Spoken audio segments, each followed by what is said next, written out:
Bonjour à tous, bonjour à toutes.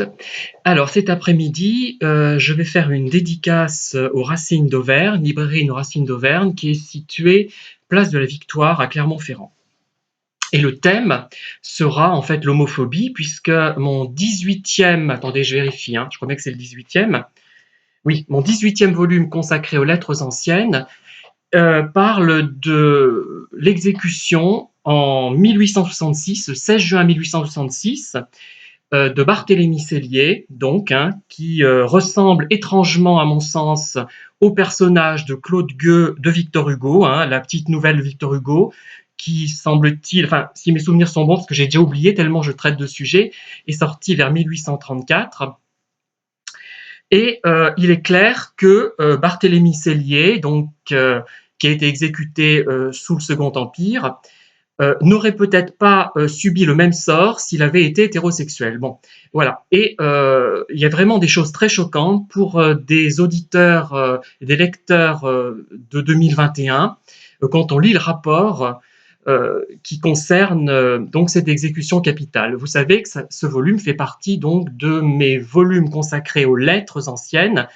Et non, c'était la tante de Denis, mon conjoint, qui avait une lettre, qui détenait une lettre où il était question du récit notamment d'une exécution capitale à Riom.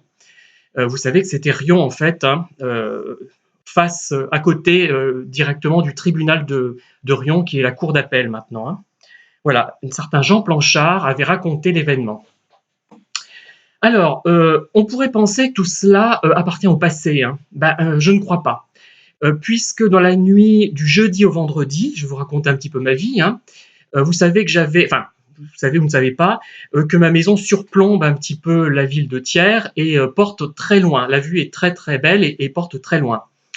Et donc, je cherche notre chat qui est dans le jardin, et j'entends vociférer. Je dis, tiens, qu'est-ce qui se passe? Un peu plus bas, avenue de la Gare. Donc quelqu'un hurle et se répand en propos homophobes, faut dire ce qui est, des choses que je ne répéterai pas, c'est lamentable, contre des élus de Thiers, contre des élus de Thiers, bref, c'était tellement lamentable que je me suis dit, qu'est-ce qu'il faut faire? Moi je me suis dit, est-ce que j'appelle la police directement? Bon, et pour témoigner de la teneur des propos, mais j'ai l'impression, je n'ai pas réagi suffisamment à temps, et voilà. Mais par rapport à un tel obscurantisme, une telle bêtise, on ne sait pas comment réagir au bout d'un moment, tellement on est frappé que ce soit encore un problème en France. Enfin, c'est inimaginable, quoi.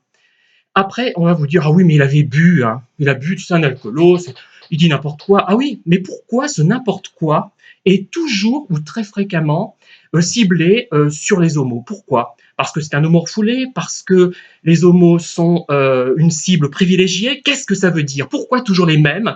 Moi, quand je me mets en colère, je dis pas sale hétéro. Enfin, pourquoi je me permettrais de dire ça? D'ailleurs, j'aurais aucune raison de le dire, mais parce que je ne mets pas les gens dans le même sac. Mais c'est inimaginable et insupportable de voir ça. Et j'espère que si des gens de la mairie sont passés par là, qu'ils ont un peu réagi par rapport à cette c'est inimaginable, c'est inacceptable. Bon, après, comme vous le verrez dans mes prochaines vidéos, puisque je suis en train de lire des ouvrages consacrés à l'éducation des femmes et des garçons d'ailleurs. Bon, le premier que je traiterai, c'est assez ancien, les années 70, mais je pense que malheureusement, il est toujours en partie d'actualité.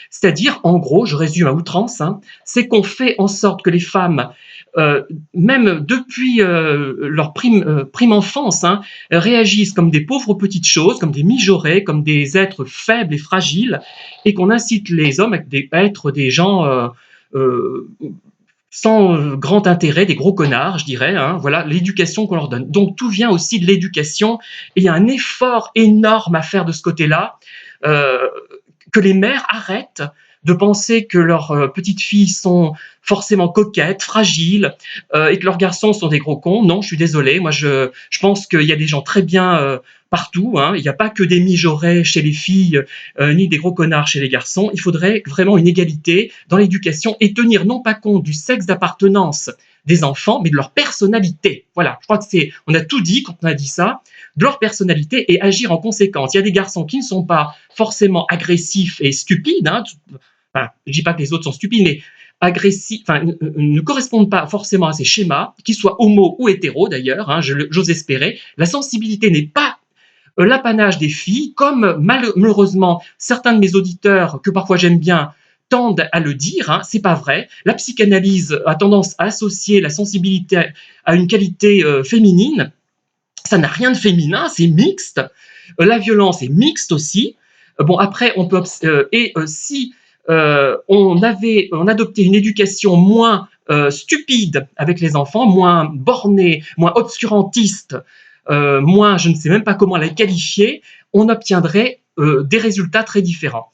Donc, l'idée de toutes ces vidéos, c'est vraiment de prendre conscience, enfin, des vidéos futures qui vont venir, de prendre conscience du caractère homophobe, sexiste, qui préside donc à l'élevage, j'allais dire, à l'éducation de nos enfants. Et enfin, et on fait en sorte de formater les gamins dès leur plus jeune âge, en les incitant à adopter des attitudes qui sont connotées du côté homme ou du côté femme en fonction de leur sexe d'appartenance. Regardez par exemple le rose et le bleu. On a encore ça de nos jours, c'est incroyable, je sais, puisqu'on met les garçons sous la protection de la Vierge Marie, puisqu'on attribue davantage de valeur aux garçons. Bon, après, je ne sais pas si cette couleur est toujours associée à la Vierge Marie, hein, peut-être qu'on en a perdu l'origine, voilà. Bon, c'est un exemple parmi d'autres, hein, et c'est lamentable. Mais en tout cas, pour revenir à ces propos horribles que j'ai entendus, moi qui ne m'amuse pas du tout, on va dire ah bah il est c'est très drôle, il était sous. Mais et pourquoi, quand d'autres sont sous, ils n'insultent pas les homos? Pourquoi on insulte les homos? Qu'est-ce qu'ils ont fait? Enfin, je veux dire, on est, chacun fait ce qu'il veut. Moi, je vais pas traiter les gens de sales hétéros, et je le, enfin, dans quelle optique? Pourquoi c'est toujours ciblé de cette façon? En tout cas, je trouve scandaleux que des gens de la mairie de Thiers, hein, aient été attaqués du fait de leur vie privée, hein, ouvertement dans la nuit, je vous dis, du jeudi au vendredi, et c'était avenue de la Gare, hein. J'ai entendu, je suis vraiment au-dessus de tout ce quartier, et j'ai entendu par hasard. Je suis sorti à ce moment-là. Peut-être que bon, il y a toujours des problèmes dans ce cas-là. Il y a quelques années, on n'a pas eu de nouvelles. Il y a eu des voitures vandalisées par des furies qui ont tapé sur les voitures avec des pelles. Enfin, puis bon, voilà. Bon, puis on nous informe pas. On sait même pas ce que c'est. Mais bon, ça c'est pas grave. Peut-être que c'est une volonté de ne pas justement trop ébruiter ce genre de situation, de phénomène, afin qu'ils ne se reproduisent pas. En tout cas, moi je pense que il y a vraiment un effort d'éducation des filles et des garçons à faire, parce que ça porte préjudice aussi bien aux filles qu'aux garçons. Les qualités des uns et des autres sont tuées dans l'œuf, dans certains cas, hein, par une éducation stupide et rigide. Il y a des filles qui auraient peut-être des qualités qu'on attribue aux garçons, mais qui sont atténuées, qui sont écrasées, je dirais même, et des garçons qui ont des attitudes qu'on attribue généralement aux filles, à tort bien évidemment, hein, et qui sont également écrasés par des parents stupides, ou par des parents aussi qui veulent que leurs enfants soient adaptés au monde, hein, tout simplement, hein. Parce que quand on est comme moi, par exemple, quand on assume sa sensibilité, toutes ses caractéristiques, tous ses défauts et ses qualités, c'est pas facile, hein.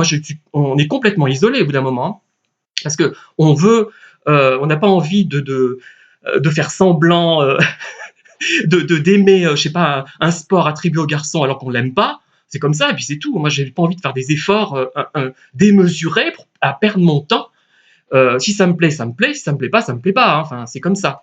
Voilà. Et je trouve vraiment ces propos auraient dû. Moi, j'ai pas eu le réflexe d'appeler la police, hein, franchement. Bon, vous allez dire, oh oui, mais c'est un pauvre gars complètement alcoolisé. Ben oui, mais il y a des pauvres gars complètement alcoolisés, je le redis, je le redirai jamais assez, qui ne vont pas tenir ce genre de discours homophobe. Voilà. Bien, et en tout cas, je vais faire cette dédicace cet après-midi sur le livre qui s'intitule Barthélemy Sellier, un nouveau Claude Gueux et une victime de l'homophobie avant la lettre, l'exécution à Riom, le 16 juin 1866 de Barthélemy Sellier par un témoin oculaire. Donc, le livre est de Pierre Calmar et de Jean Planchard, hein, la lettre est d'un certain Jean Planchard, dont je n'ai pas retrouvé la trace. Et c'est mon 18e volume consacré aux correspondances anciennes.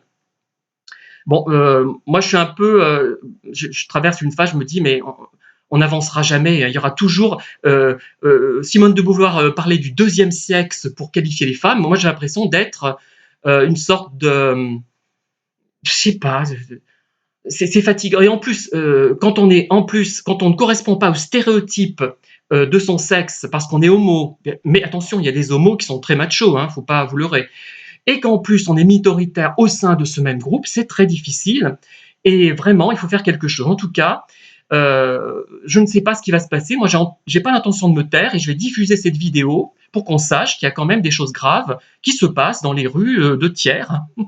et, et tant pis pour les conséquences. Hein, moi, j'en ai assez. Ça suffit. Et il n'y a pas que ça. Enfin, il y aurait que ça. Il y aurait que ce phénomène-là, mais c'est en permanence. Et je vous l'expliquerai dans de prochaines vidéos. Je vais lire et relire pour vraiment me documenter sur ces questions qui me semblent vraiment fondamentales. Et moi, je trouve malheureusement très peu d'écho à ce que je raconte. Hein.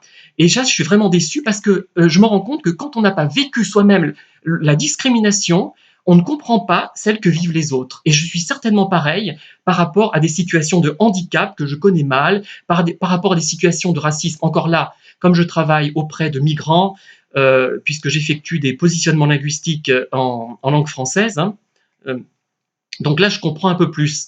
Mais vraiment, bon, après, il y a les femmes, elles sont discriminées dès la naissance, encore aujourd'hui.